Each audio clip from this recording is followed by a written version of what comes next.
It was supposed to be just another walk home, a slow, sticky Mississippi afternoon in 1993, the kind of day where sweat sticks to your neck and school feels like 100 years ago. By the time you get to your block, Deshaun Riley was 12, tall for his age, skinny as a broomstick, with a gap in his smile and dreams way too big for the world he lived in. His backpack hung low on his back, bouncy with every step. Inside were library books borrowed, not stolen, science books mostly. He liked the ones with stars and atoms, and pictures of inventions made by people he'd never seen in his neighborhood. He liked to imagine building something, being someone, not for money, not for fame, just to matter. He was 3 blocks from home when the sirens cut through the heat, loud, sharp, red and white flashing through the trees. He paused, turned his head. Across the street, a crowd was forming near a local hardware store. Smoke twisted into the sky like a fist. That store had been there forever. The owner knew his mama's name, knew Deshaun by face, knew his daddy used to fix cars out back before he passed. Deshaun stopped walking, just watched. That's all.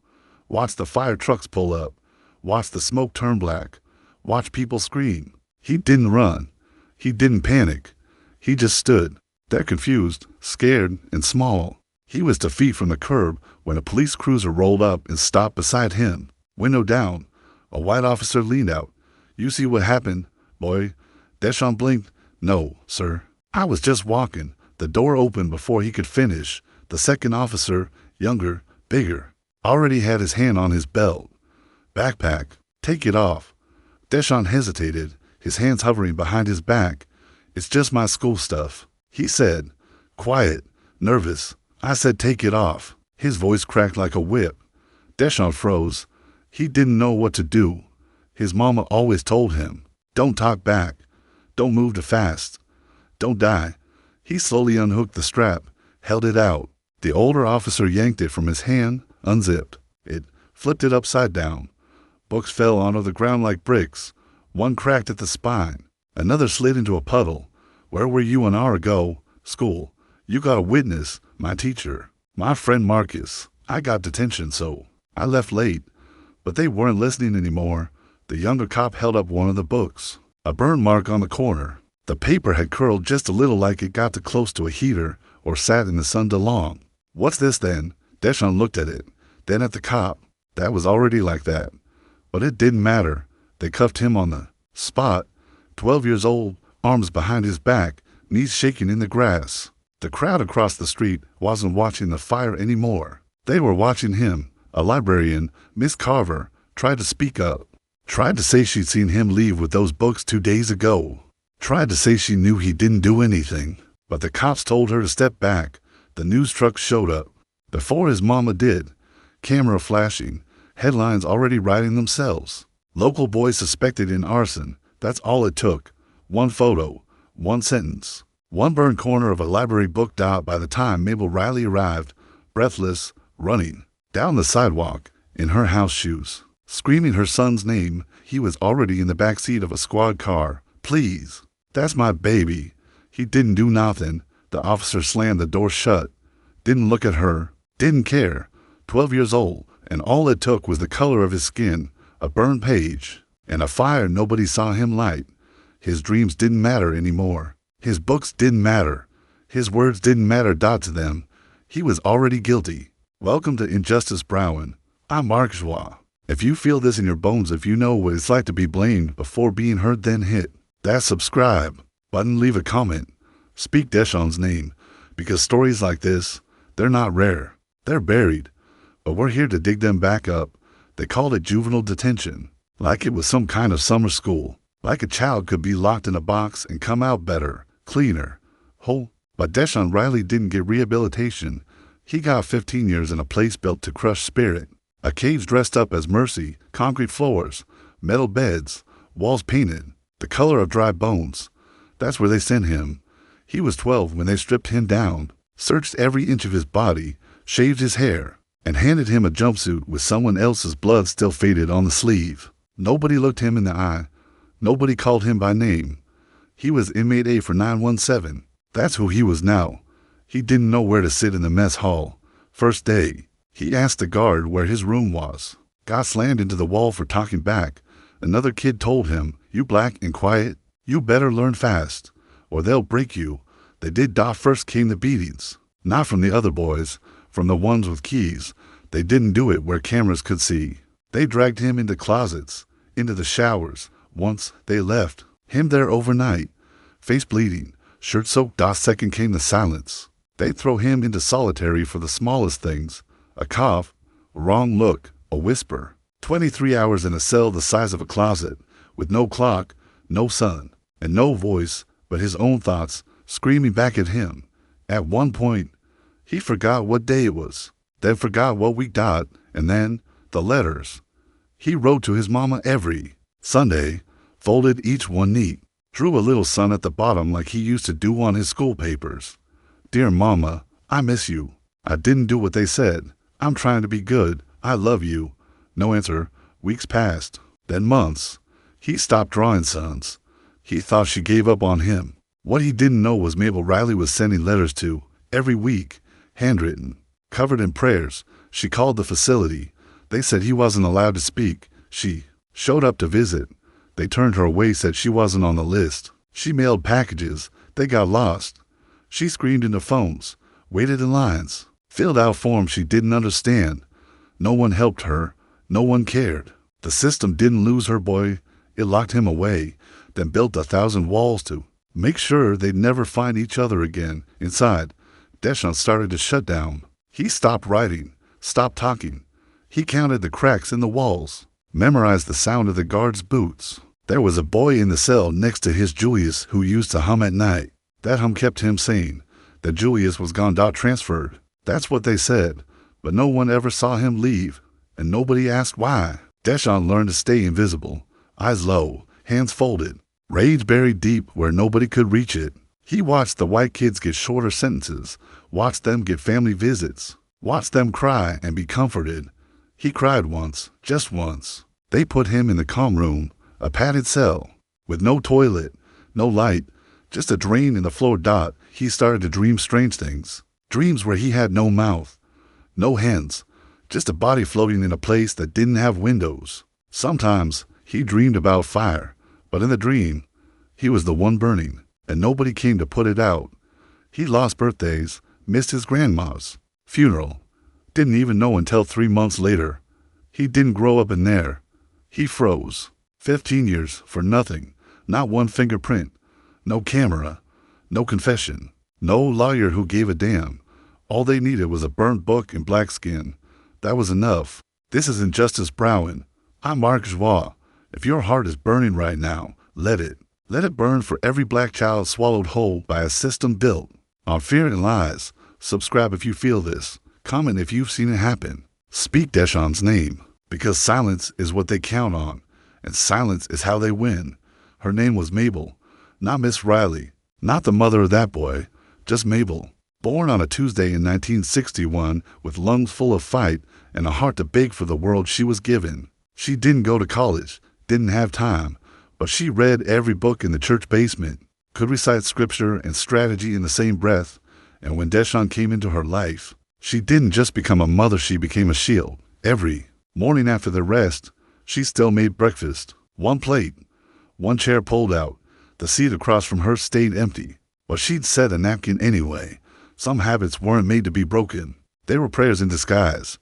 She wrote to him every week, every single week, even when the letters came back marked undeliverable or didn't come back at all.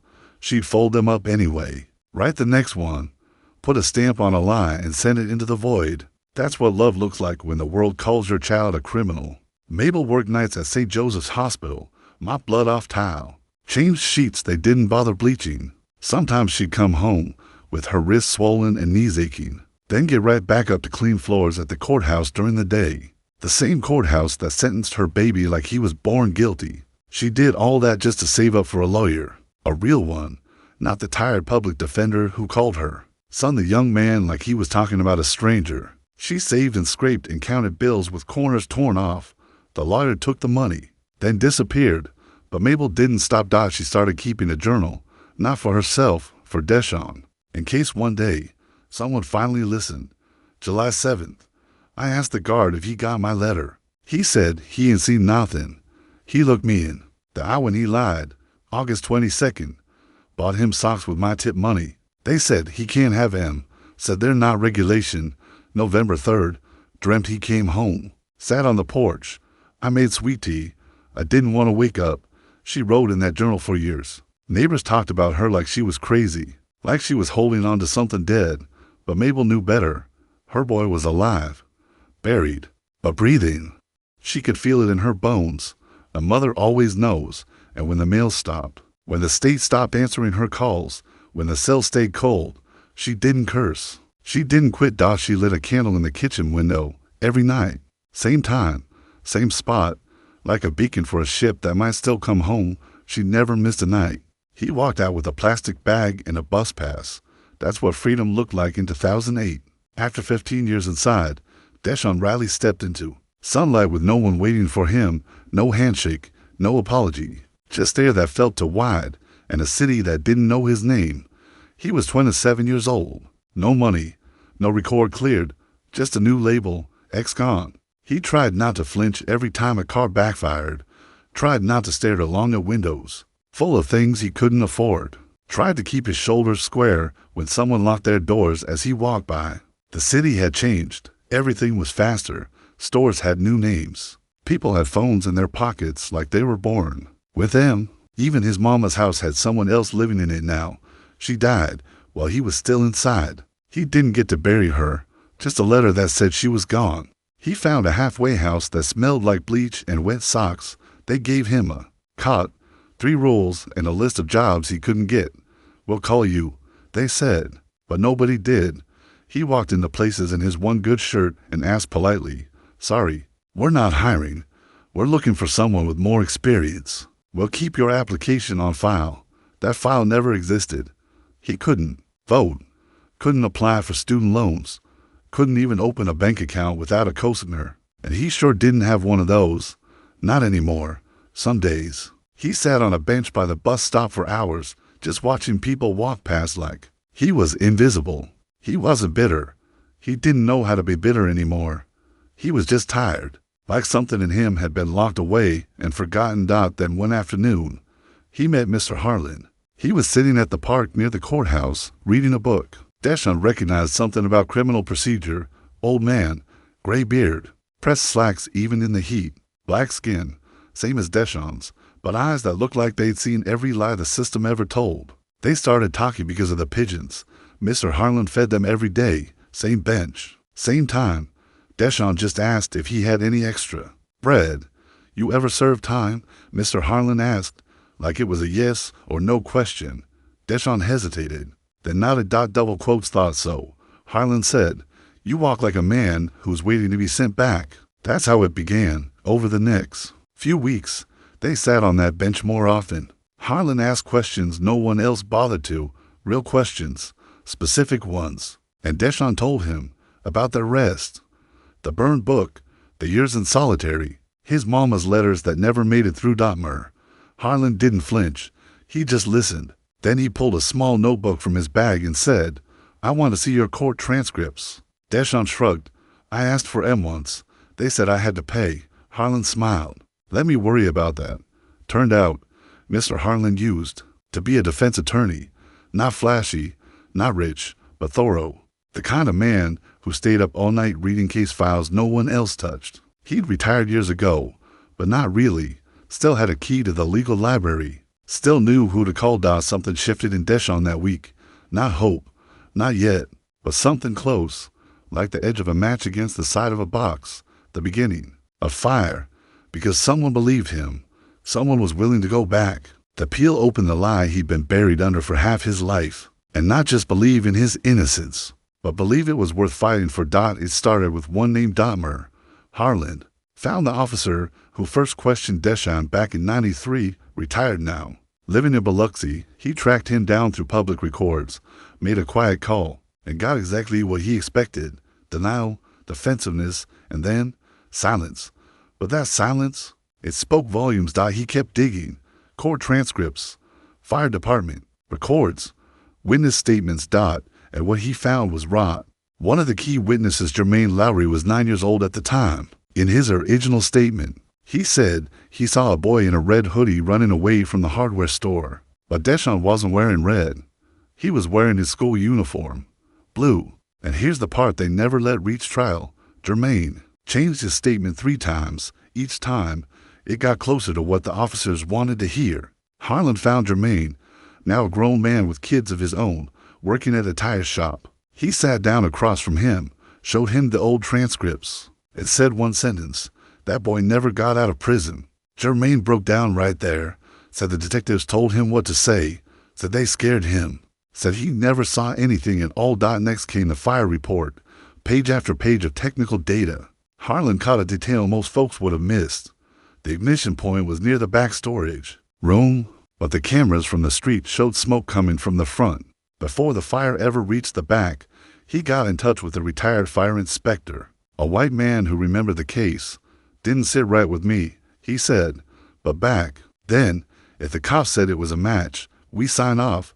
Then came the real break, a grainy VHS tape, filed under a mislabeled box at the local news station. Footage from a street camera not at the fire, but 3 blocks away, time-stamped, clear as day. And there was Deshaun, backpack on, walking home, heading in the opposite direction. At the exact time the fire started, there it was, proof, not just doubt truth, cold, clear, damning truth. But justice don't move fast, not when the face asking for it is black. Harlan filed the petition to reopen the case. Judges stalled, prosecutors resisted. The state pushed back like it always does, slow, heavy, and afraid of being wrong. But this time, they weren't fighting a boy. They were fighting a man with nothing left to lose and the proof to back him up. The courtroom was quiet to quiet, the kind of silence that stretches, that dares you to breathe. Deshaun sat still, not shaking, not smiling, just waiting, one hand on the table, the other holding the edge of a folded photo of his mama in her garden, grinning at the sun. The judge read the words slowly, like they carried weight, like they mattered. Double quotes: "Mr. Deshaun Riley, we acknowledge your wrongful conviction. The court finds no credible evidence linking you to the 1993 arson. Your record is hereby expunged. It was done. 30 years late, but done." There was no applause, just a pause, a long one.